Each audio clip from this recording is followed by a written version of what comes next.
Hey guys, so today's video is going to be about the Try Guys. I haven't been posting a lot of videos recently because nothing has really just sparked like that joy for me. I think there are a few topics recently that I'm kind of looking into, but I'm just looking for things that are sparking the spark, you know? So subscribe with the bell icon for engagement. I do more of this type of content, and then my other channels and other social medias are in the description.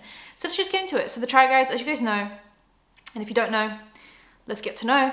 Ned was a quarter of the Try Guys, and he was the wife guy who then proceeded to cheat on his wife with one of his employees. He was the co-founder and CEO of the company, and she was a producer for the show. So she was obviously way below him in the scheme of the company. He was then promptly fired by the rest of the Try Guys.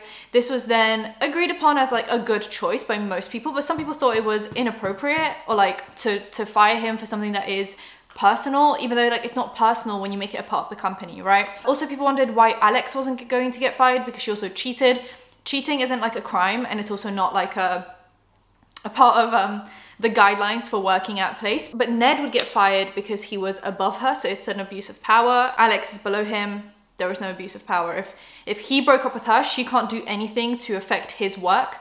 Whereas if she broke up with him, he could make her life at work living hell, to the point of even firing her and making her like not have a salary. So that's basically the gist of what happened. The Try Guys posted this like announcement video about like the Ned situation ages ago, which was then mocked by SNL. So if you guys, you know, are up to date now, we're all up to date. They recently talked with the Hollywood Reporter about the whole situation, which is like the first official interview where they're like speaking out, and I'm reading it out to you guys right now. It's called "The Try Guys are ready to put the scandal behind them with live fan event exclusive." Now a trio, the group joins the Hollywood Reporter for its first major interview since the departure of Ned Fulmer. We're going to look back at this moment as the time that we were unleashed to do our best, which I think they're just taking this as like a positive thing, that they get to finally change the way the company works, because sometimes you need like a big push, like a big event to change the way things happen, whether it be in your life, in your personal life, in your business life. Like I just think sometimes you just need like a moment, you know, something needs to happen, or you need to hit rock bottom, or something needs to go on. So if you're at your rock bottom right now,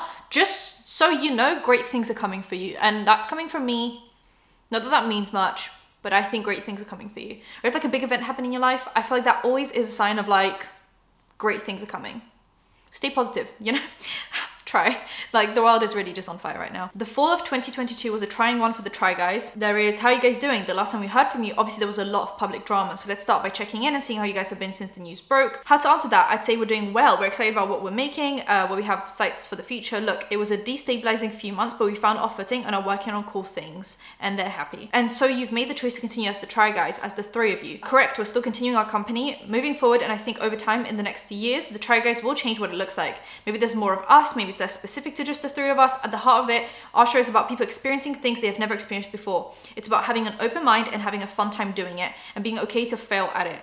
I think as long as the ethos and the message goes on through our content, the Try Guys being Keith, Zach, and Eugene is less important than the Try Guys being a cast of people that helps other people learn about other people, without saying the same phrase 5 times. But that is at the core of it. The three of us have, for a long time, been interested in evolving as artists, evolving as a collective. What we're focused on right now is figuring out ways to make what we make cooler and change it up. You guys had achieved a certain level of celebrity and created a very happy-go-lucky brand. Then literally overnight, a lot more people knew who you were, and for something a lot more serious and less fun, how you're adjusting to, you know, different kind of fame.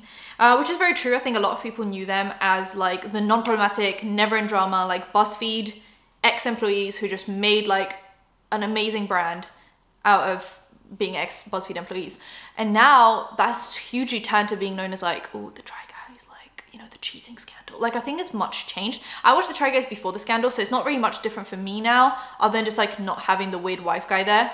But I think a lot of people have either rediscovered their content now or discovered it for the first time, and it's weird because they're getting to experience the Try Guys as like the new Try Guys without having to like readjust to from the old Try Guys to the new Try Guys. I think it's interesting. Well, obviously being parodied on SNL was something we didn't really ever anticipate out of our careers. We never thought we were important enough to be ridiculed that way. We've had a big wave of people coming to see where our channel was and trying to look for drama. And most of these people have been like, okay, there's really not that much drama left here, I'm going to move on. But we've had old fans who've been reintroduced to our content, and they're like, I really like this. I forgot how much I like this.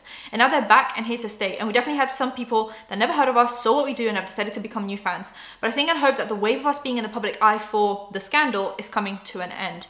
Now, I actually wanted to see what was going on because they mentioned, you know, having new fans. The Try Guys on YouTube have gotten 40 million views in the last 30 days, which is actually a 91, almost 92% increase from the previous 32 days. Like clearly this has brought them a lot of new eyes on their channel, which they can just make use of now. Like make use of what you've been handed.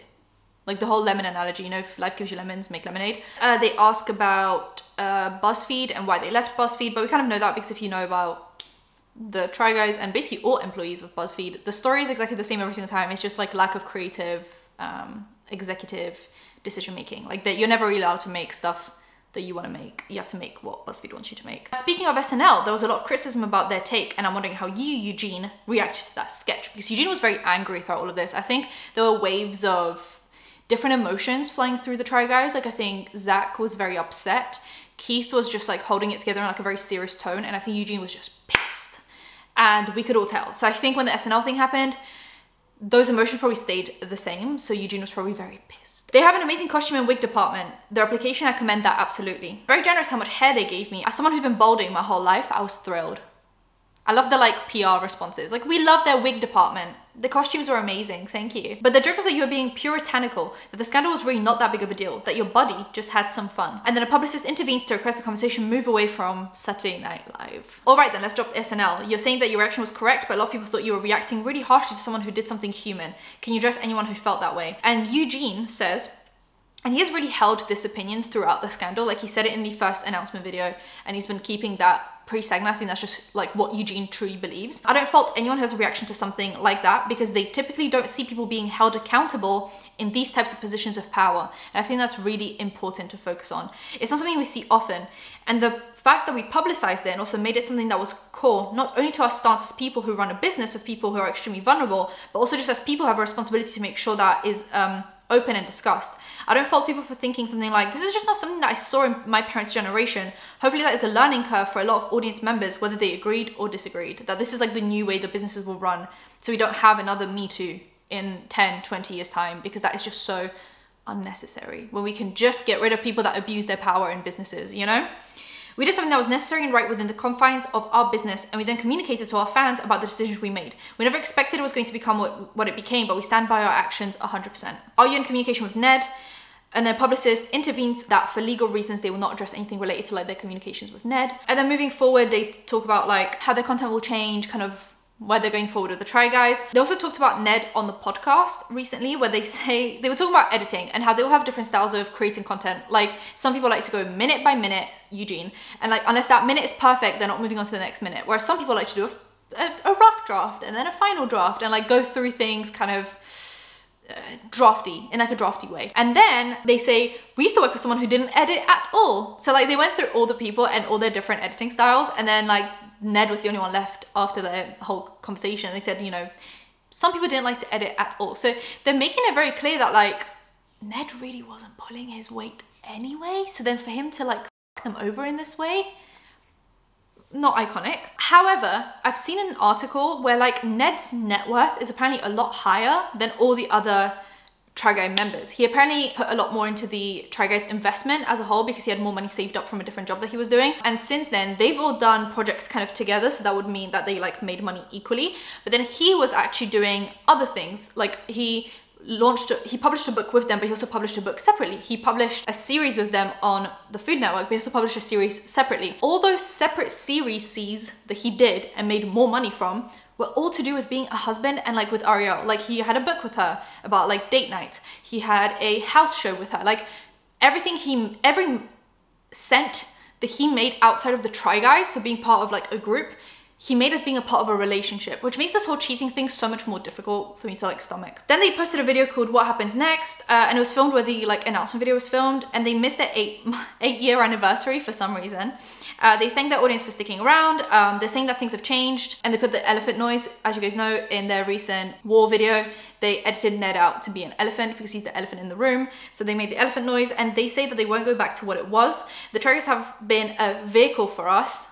I think they kept on making innuendos from this point onwards, which some people find funny. Some people say like, oh, let's just drop the Ned stuff, like it's petty, you know. There are definitely two sides to this story. Like some people are so sick of hearing about the Ned scandal and like seeing the inside jokes, but some people are living for the pettiness. I personally live for the pettiness.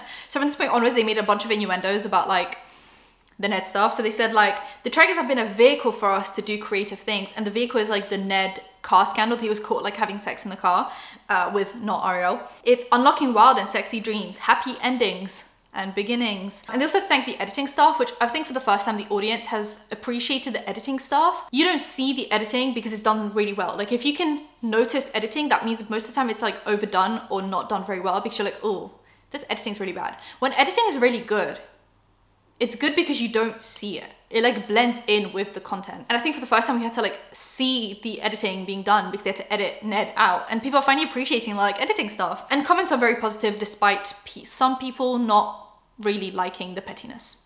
But anyway, that's all the updates on the Try Guys. I think I've said this is my last Try Guys video like 10 times. I think this is my last Try Guys video. I have a feeling that this is like the last one for the end of the year. And that's how we're going to conclude this. Anyway, subscribe to the bell, like, comment for engagement, and I'll see you in my next one. Bye guys.